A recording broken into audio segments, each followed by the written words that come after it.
Chicago. Not a single gun shop can be found in this city because they are outlawed.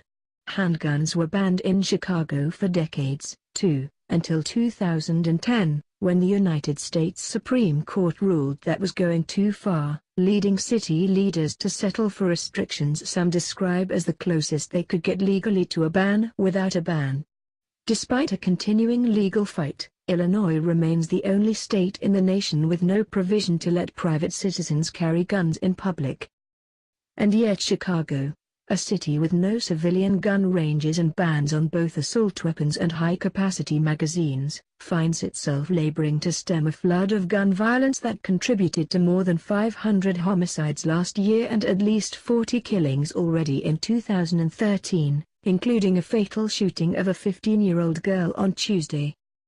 To gun rights advocates, the city provides stark evidence that even some of the toughest restrictions fail to make places safer. The gun laws in Chicago only restrict the law-abiding citizens, and they've essentially made the citizens prey, said Richard A. Pearson, executive director of the Illinois State Rifle Association. To gun control proponents, the struggles here underscore the opposite: a need for strict, uniform national gun laws to eliminate the current patchwork of state and local rules that allow guns to flow into this city from outside. Chicago is like a house with two parents that may try to have good rules and do what they can, but it's like you've got this single house sitting on a whole block where there's anarchy, said the Reverend Ira J. Acree, one among a group of pastors here who have marched and gathered signatures for an end to so much shooting.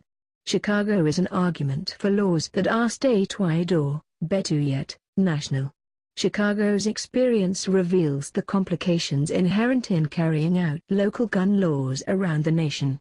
Less restrictive laws in neighboring communities and states not only make guns easy to obtain nearby, but layers of differing laws, local and state, make it difficult to police violations. And though many describe the local and state gun laws here as relatively stringent, penalties for violating them, from jail time to fines, have not proven as severe as they are in some other places, reducing the incentive to comply. Lately, the police say they are discovering far more guns on the streets of Chicago than in the nation's two more populous cities, Los Angeles and New York.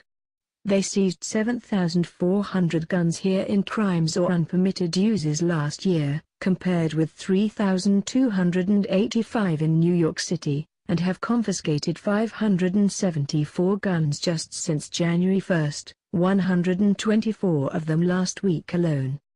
More than a quarter of the firearms seized on the streets here by the Chicago Police Department over the past 5 years were bought just outside city limits in Cook County suburbs, according to an analysis by the University of Chicago Crime Lab.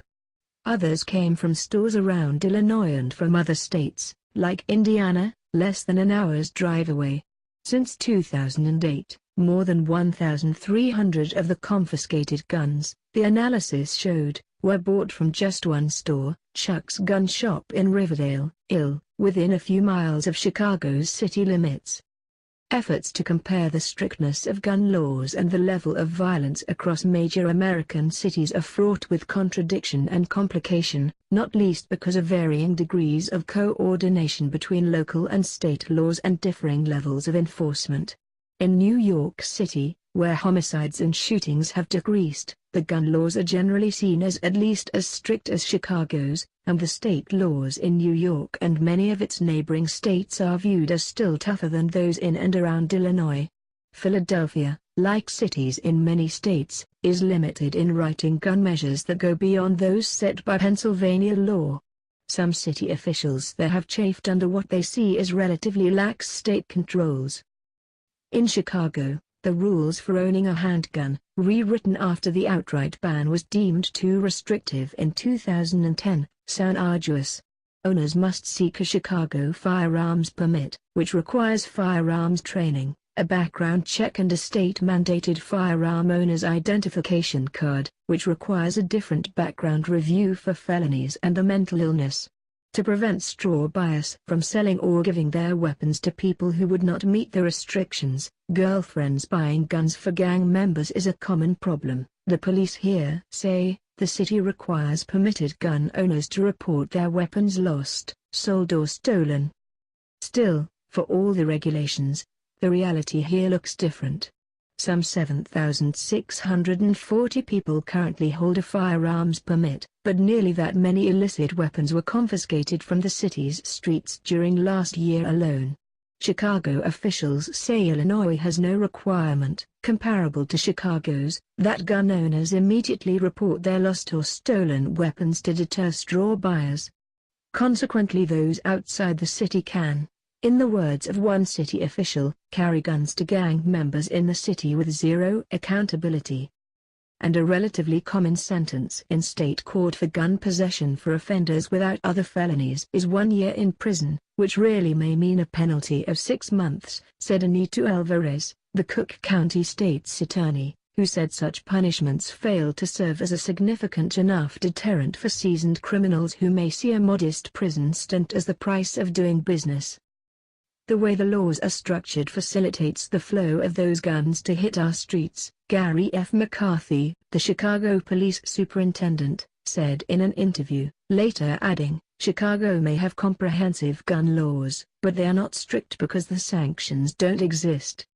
In the weeks since the mass shooting in Newtown, Connecticut, Tony Prewinkle, the Cook County Board president, has introduced a county-wide provision requiring gun owners beyond the city limits to report lost or stolen guns, though a first offense would result simply in a $1,000 fine. In the city, Mayor Rahm Emanuel has pressed for increased penalties for those who violate the city's gun ordinance by failing to report their guns missing or possessing an assault weapon.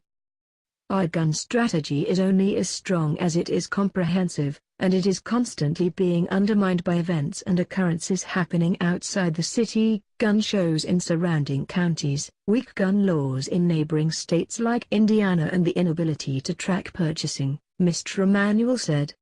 This must change. State lawmakers, too, are soon expected to weigh new state provisions like an assault weapons ban, as Chicago already has. But the fate of the proposals is uncertain in a state with wide-open farming and hunting territory downstate.